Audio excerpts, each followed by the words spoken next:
ನಮಸ್ಕಾರ ಸ್ನೇಹಿತರೆ, ನಮ್ಮನೆ ರುಚಿಗೆ ನಿಮಗೆಲ್ಲರಿಗೂ ಸ್ವಾಗತ. ಇವತ್ತು ಬದನೆಕಾಯಿ ಮಸಾಲ ಕರಿ ಹೇಗೆ ಮಾಡೋದು ಅಂತ ನೋಡೋಣ.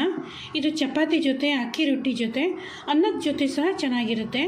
ತಯಾರಿಸೋದು ಸಹ ತುಂಬಾ ಸುಲಭ, ತುಂಬ ಬೇಗ ಆಗುತ್ತೆ, ಹೆಚ್ಚು ಟೈಮ್ ತಗೊಳ್ಳೋದಿಲ್ಲ.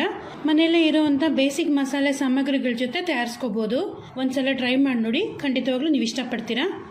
ನನ್ನ ವಿಡಿಯೋ ನೀವೇನಾದರೂ ಮೊದಲನೇ ಬಾರಿ ನೋಡ್ತಾ ಇದ್ದರೆ ಈಗಲೇ ಸಬ್ಸ್ಕ್ರೈಬ್ ಮಾಡ್ಕೊಳ್ಳಿ. ಮುಂದಿನ ವಿಡಿಯೋನ ತಕ್ಷಣ ನೋಡೋದಕ್ಕೆ ಬೆಲ್ಲೈಕಾನ್ ಕ್ಲಿಕ್ ಮಾಡ್ಕೊಳ್ಳಿ. ಅದರಲ್ಲಿ ಆಲ್ ಅನ್ನೋ ಆಪ್ಷನನ್ನು ಸೆಲೆಕ್ಟ್ ಮಾಡೋದು ಮಾತ್ರ ಮರಿಬೇಡಿ. ಬದನೆಕಾಯಿ ಮಸಾಲ ಕರಿ ಹೇಗೆ ತಯಾರಿಸೋದು, ಏನೇ ಸಾಮಗ್ರಿ ಬೇಕು ಅಂತ ನೋಡೋಣ. ಅದಕ್ಕೆ ಮೊದಲು ಬದನೆಕಾಯಿನ ಫ್ರೈ ಮಾಡ್ಕೋಬೇಕು.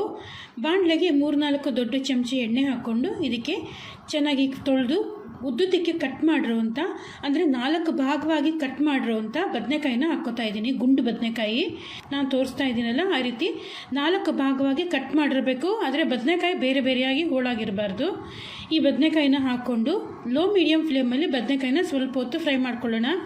ಬದನೆಕಾಯಿ ಎಣ್ಣೆಲೇನೆ ಚೆನ್ನಾಗಿ ಬೇಯಬೇಕು, ಸಾಫ್ಟ್ ಆಗಬೇಕು. ಆ ರೀತಿ ಕೈ ಬಿಡ್ದೇನೆ ಮಧ್ಯೆ ಮಧ್ಯೆ ಕೆದಕ್ತಾ ಈ ರೀತಿ ಫ್ರೈ ಮಾಡ್ಕೊಳ್ಳೋಣ. ಬದನೆಕಾಯಿ ಫ್ರೈ ಮಾಡುವಾಗ ನಾನು ಇದಕ್ಕೆ ಯಾವುದೇ ರೀತಿ ಮಸಾಲೆ ಆಗಲಿ ಉಪ್ಪಾಗಲಿ ಹಾಕಿಲ್ಲ. ನೀವು ಬೇಕಾದರೆ ಇದಕ್ಕೆ ಸ್ವಲ್ಪ ಉಪ್ಪು, ಖಾರದ ಪುಡಿ ಹಾಕಿ ಫ್ರೈ ಮಾಡ್ಕೋಬೋದು. ನೋಡಿ, ನಾನಿಲ್ಲಿ ಸುಮಾರಾಗಿ 5-8 ನಿಮಿಷದವರೆಗೂ ಲೋ ಮೀಡಿಯಮ್ ಫ್ಲೇಮಲ್ಲಿ ಬದನೆಕಾಯಿನ ಚೆನ್ನಾಗಿ ಫ್ರೈ ಮಾಡ್ಕೊಂಡಿದ್ದೀನಿ. ಈ ಟೈಮಲ್ಲಿ ಬದನೆಕಾಯಿ ಚೆನ್ನಾಗಿ ಫ್ರೈ ಆಗಿರುತ್ತೆ, ಅರ್ಧ ಮುಕ್ಕಾಲು ಎಣ್ಣೆಲೇನೆ ಚೆನ್ನಾಗಿ ಬೆಂದಿರುತ್ತೆ. ಇದನ್ನು ಎಣ್ಣೆಯಿಂದ ತೆಗೆದು ಒಂದು ಬೌಲ್ಗೆ ಬಗ್ಸಿಟ್ಕೊಳ್ಳೋಣ. ಇದು ಸ್ವಲ್ಪ ತಣ್ಣಕ್ಕಾಗಬೇಕು. ತಣ್ಣಕ್ಕಾಗೋದ್ರೊಳಗಡೆ ಇದಕ್ಕೆ ಬೇಕಾಗಿರುವಂಥ ಮಸಾಲೆ ತಯಾರಿಸ್ಕೊಳ್ಳೋಣ. ಒಂದು ಮಿಕ್ಸಿ ಜಾರ್ಗೆ ಬೆಳ್ಳುಳ್ಳಿ, ಹಸಿ ಶುಂಠಿ, 2 ಚಕ್ಕೆ ಚೂರು, 4-5 ಲವಂಗ ಹಾಕ್ಕೊಳ್ಳೋಣ. ಇದ್ರ ಜೊತೆಗೆ 1 ಹಿಡಿ ಕಡಲೆಕಾಯಿ ಹಾಕ್ಕೊಳ್ಳೋಣ. ಕಡಲೆಕಾಯಿನ ನಾನು ಡ್ರೈ ರೋಸ್ಟ್ ಮಾಡಿ ಹಾಕ್ಕೋತಾ ಇದ್ದೀನಿ. ಹಾಗೆಯೇ 8-10 ಬಾದಾಮಿ ಹಾಕ್ಕೊಳ್ಳೋಣ. ನಾನು ಇಲ್ಲಿ ಗುಂಡಿಗಿರುವಂಥ ಬಾದಾಮಿ ತೊಗೊಂಡಿದ್ದೀನಿ. ಜೊತೆಗೆ 2 ಚಿಕ್ಕ ಚಮಚ ಧನಿಯಾ ಕಾಳು, 2 ಚಿಕ್ಕ ಚಮಚ ಬಿಳಿ ಎಳ್ಳು, ಹಾಗೆಯೇ 2 ಚಿಕ್ಕ ಚಮಚ ಗಸಗಸೆ ಹಾಕ್ಕೋತಾ ಇದ್ದೀನಿ. ಇದು ಯಾವುದು ನಾನು ಡ್ರೈ ರೋಸ್ಟ್ ಮಾಡಿಲ್ಲ, ಹಾಗೆ ಹಸಿಯಾಗಿ ಹಾಕ್ಕೊಳ್ಳೋದು. ಜೊತೆಗೆ ಅರ್ಧ ಚಿಕ್ಕ ಚಮಚ ಅರಿಶಿನ, 1.5 ದೊಡ್ಡ ಚಮಚ ಕಾಶ್ಮೀರಿ ರೆಡ್ ಚಿಲ್ಲಿ ಪೌಡರ್ ಹಾಕ್ಕೊಳ್ಳೋಣ. ನೀವು ತುಂಬ ಖಾರ ಇರುವಂಥ ಖಾರದ ಪುಡಿ ಬಳಸೋಂಗಿದ್ರೆ 1 ಚಿಕ್ಕ ಚಮಚ ಸಾಕಾಗುತ್ತೆ. 2-3 ಹಸಿರು ಮೆಣಸಿನ್ಕಾಯಿ ಸಹ ಹಾಕ್ಕೊಳ್ಳೋಣ. ಹಾಗೆಯೇ 1 ಮೀಡಿಯಮ್ ಸೈಜ್ ಈರುಳ್ಳಿಯನ್ನು ಉದ್ದುದ್ದಕ್ಕೆ ಕಟ್ ಮಾಡಿ ಹಾಕ್ಕೊಳ್ಳೋಣ.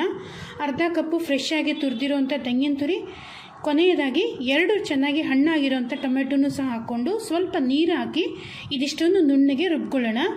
ಬದನೆಕಾಯಿ ಫ್ರೈ ಮಾಡ್ಕೊಂಡಿದ್ವಲ್ಲ, ಅದೇ ಬಾಣಲೆಗೆ ಮತ್ತೆ ಇನ್ನೊಂದು 2-3 ದೊಡ್ಡ ಚಮಚ ಎಣ್ಣೆ ಹಾಕ್ಕೋತಾ ಇದ್ದೀನಿ. ಎಣ್ಣೆ ಸ್ವಲ್ಪ ಬಿಸಿ ಆಗ್ತಾ ಇದ್ದಂಗೆ ಇದಕ್ಕೆ ನಾವೇನು ರುಬ್ಬಿಟ್ಕೊಂಡಿದ್ವಿ ಮಸಾಲೆ, ಆ ಮಸಾಲೆನ ಪೂರ್ತಿಯಾಗಿ ಬಗ್ಗಿಸ್ಕೊಳ್ಳೋಣ. ರುಬ್ಬಿರೋ ಮಸಾಲೆನ ಪೂರ್ತಿಯಾಗಿ ಬಗ್ಗಿಸ್ಕೊಂಡು ಸ್ವಲ್ಪ ಹೊತ್ತು ಇದನ್ನು ಫ್ರೈ ಮಾಡ್ಕೊಳ್ಳೋಣ. ಲೋ ಮೀಡಿಯಮ್ ಫ್ಲೇಮಲ್ಲಿ ಸುಮಾರು ಒಂದು 5 ನಿಮಿಷ ಇದನ್ನು ಕೈ ಬಿಡ್ದೇನೆ ಈ ರೀತಿ ನೀಟಾಗಿ ಫ್ರೈ ಮಾಡ್ಕೊಳ್ಳೋಣ. ಇದು ಸ್ವಲ್ಪ ಕೈ ಮೇಲೆ ಹಾರತ್ತೆ, ನೀರಿನಂಶ ಇರೋದ್ರಿಂದ ಅದರಿಂದ ಹುಷಾರಾಗಿ ಫ್ರೈ ಮಾಡ್ಕೋಬೇಕು. ಇದನ್ನೊಂದು ಸ್ವಲ್ಪ ಹೊತ್ತು ಫ್ರೈ ಮಾಡ್ಕೊಂಡ್ಮೇಲೆ ಇದೊಂದು ಸ್ವಲ್ಪ ಗಟ್ಟಿ ಆದಮೇಲೆ ಫ್ಲೇಮ್ ಪೂರ್ತಿ ಕಮ್ಮಿ ಮಾಡಿಕೊಂಡು ಮುಚ್ಚಿಟ್ಬಿಟ್ಟು ಮತ್ತೆ ಇನ್ನೊಂದು 5-8 ನಿಮಿಷ ಬೇಯಿಸ್ಕೊಳ್ಳೋಣ. ಈ ರೀತಿ ಮುಚ್ಚಿಟ್ಬಿಟ್ಟು ಸ್ವಲ್ಪ ಹೊತ್ತು ಬೇಯಿಸಿದ್ರೆ ಇನ್ನೂ ಸ್ವಲ್ಪ ಗಟ್ಟಿಯಾಗಿರುತ್ತೆ. ಈ ರೀತಿ ಎಣ್ಣೆ ಮೇಲೆ ತೇಲುತ್ತೆ. ಆ ಹದ ಆಗೋವರೆಗೂ ನೀಟಾಗಿ ಬೇಯಿಸ್ಕೊಂಡು ಇದಕ್ಕೆ ನಾವೇನು ಮೊದಲೇ ಫ್ರೈ ಮಾಡಿ ಎತ್ತಿಟ್ಕೊಂಡಿದ್ವಲ್ಲ ಬದನೆಕಾಯಿ, ಆ ಬದನೆಕಾಯಿನೂ ಸಹ ಸೇರಿಸ್ಕೊಳ್ಳೋಣ. ನಾನು ಇದುವರೆಗೂ ಉಪ್ಪು ಹಾಕಿಲ್ಲದೆ ಇರೋದ್ರಿಂದ ನಾನು ಇದಕ್ಕೆ ಸುಮಾರಾಗಿ 1 ದೊಡ್ಡ ಚಮಚ ಅಷ್ಟು ಉಪ್ಪು ಹಾಕ್ಕೊಂಡಿದ್ದೀನಿ. ನೀವೇನಾದರೂ ಬದನೆಕಾಯಿ ಫ್ರೈ ಮಾಡುವಾಗ ಸ್ವಲ್ಪ ಏನಾದರೂ ಉಪ್ಪು ಹಾಕಿದರೆ ನೋಡಿಕೊಂಡು ಉಪ್ಪು ಸೇರಿಸ್ಕೊಳ್ಳಿ. ಉಪ್ಪು ಮತ್ತು ಫ್ರೈ ಮಾಡಿರೋ ಬದನೆಕಾಯಿ ಹಾಕಿದ್ಮೇಲೆ ಮಸಾಲೆ ಜೊತೆ ಚೆನ್ನಾಗಿ ಇದನ್ನು ಕಲಿಸ್ಕೊತೀನಿ. ನಾವು ಬದನೆಕಾಯಿಗೆ ಇದುವರೆಗೂ ಏನು ಮಸಾಲೆ ಹಾಕಿಲ್ಲದೆ ಇರೋದ್ರಿಂದ ಮಸಾಲೆ ಜೊತೆ ಚೆನ್ನಾಗಿ ಕಲಿಸ್ಕೊಂಡು ಬೇಯಿಸ್ಕೊಳ್ಳೋದು ತುಂಬ ಮುಖ್ಯ ಆಗುತ್ತೆ. ಈಗ ಒಂದ್ಸಲ ಎಲ್ಲವನ್ನು ಚೆನ್ನಾಗಿ ಕಲಿಸ್ಕೊಂಡ್ಮೇಲೆ ಇದಕ್ಕೆ ಹುಣಸೆ ರಸ ಹಾಕ್ಕೋತಾ ಇದ್ದೀನಿ.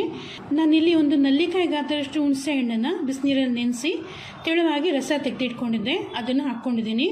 ಹುಣಸೆ ರಸ ಹಾಕ್ಕೊಂಡ್ಮೇಲೆ ಮತ್ತೆ ಒಂದ್ಸಲ ಚೆನ್ನಾಗಿ ಕಲಿಸ್ಕೊಳ್ಳೋಣ. ಎಲ್ಲವನ್ನು ಒಂದ್ಸಲ ಚೆನ್ನಾಗಿ ಕಲಿಸ್ಕೊಂಡು ಮುಚ್ಚಿಬಿಟ್ಟು ಮತ್ತೆ ಸ್ವಲ್ಪ ಹೊತ್ತು ಬೇಯಿಸ್ಕೋಬೇಕು. ನಾವು ಬದನೆಕಾಯಿಗೆ ಯಾವುದೇ ರೀತಿ ಮಸಾಲೆ ಹಾಕಿಲ್ಲದೆ ಇರೋದ್ರಿಂದ ಈ ರೀತಿ ಮುಚ್ಚಿಬಿಟ್ಟು ಸರಿಯಾಗಿ 8-10 ನಿಮಿಷದವರೆಗೂ ಲೋ ಮೀಡಿಯಮ್ ಫ್ಲೇಮಲ್ಲಿ ಚೆನ್ನಾಗಿ ಬೇಯಿಸ್ಕೋಬೇಕು.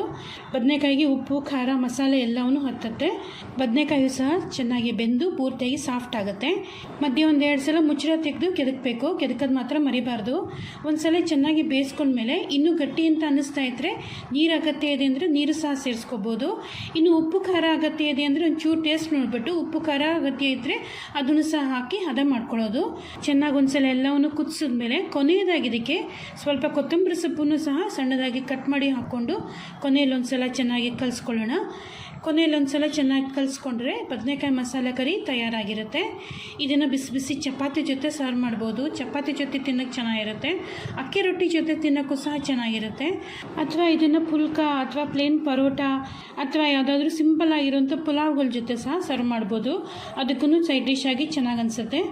ನೋಡಿದ್ರಲ್ಲ ಬದನೆಕಾಯಿ ಮಸಾಲ ಕರಿ ತಯಾರಿಸೋದು ಎಷ್ಟು ಸುಲಭ ಅಂತ. ನೀವು ಒಂದು ಸಲ ಟ್ರೈ ಮಾಡಿ ನೋಡಿ. ನಿಮ್ಗೆ ಹೇಗೆ ಅನ್ನಿಸ್ತು ಅಂತ ನನಗೆ ಕೆಳಗಡೆ ಕಾಮೆಂಟ್ ಮಾಡಿ ತಿಳಿಸೋದನ್ನು ಮಾತ್ರ ಮರಿಬೇಡಿ. ನಾನು ಈಗಾಗಲೇ ಸುಮಾರು ಸೈಡ್ ಡಿಶ್ ರೆಸಿಪಿಗಳನ್ನು ತೋರಿಸಿದ್ದೀನಿ. ಸುಮಾರು ಪನ್ನೀರ್ ಸೈಡ್ ಡಿಶ್ ರೆಸಿಪಿಗಳನ್ನು ಸಹ ತೋರಿಸಿದ್ದೀನಿ. ಆ ರೆಸಿಪಿಗಳ ಪ್ಲೇಲಿಸ್ಟ್ ನಾನು ವಿಡಿಯೋ ಕೊನೆಯಲ್ಲಿ ಹಾಕಿರ್ತೀನಿ. ನಿಮ್ಗೆ ಇಷ್ಟವಾದದ್ದನ್ನು ನೋಡಿ ಟ್ರೈ ಮಾಡಿ. ಯಾವುದು ನಿಮಗೆ ಹೇಗೆ ಅನ್ನಿಸ್ತು, ಯಾವುದು ಇಷ್ಟ ಆಯಿತು ಅಂತ ನನಗೆ ಕೆಳಗಡೆ ಕಾಮೆಂಟ್ ಮಾಡಿ ತಿಳಿಸಿ. ನನ್ನ ವಿಡಿಯೋ ಇಷ್ಟ ಆಗಿದ್ದರೆ ಲೈಕ್ ಮಾಡಿ, ನಿಮ್ಮ ಫ್ರೆಂಡ್ಸ್ಗೆ ರಿಲೇಟಿವ್ಸ್ಗೆ ನನ್ನ ವಿಡಿಯೋನ ಶೇರ್ ಮಾಡಿ. ನನ್ನ ಚಾನಲ್ಗೆ ಸಬ್ಸ್ಕ್ರೈಬ್ ಮಾಡ್ಕೊಂಡಿಲ್ಲ ಅಂದರೆ ಈಗಲೇ ಸಬ್ಸ್ಕ್ರೈಬ್ ಮಾಡ್ಕೊಳ್ಳಿ. ಮುಂದಿನ ವಿಡಿಯೋಗಳಲ್ಲಿ ಭೇಟಿಯಾಗೋಣ. ನಮಸ್ಕಾರ.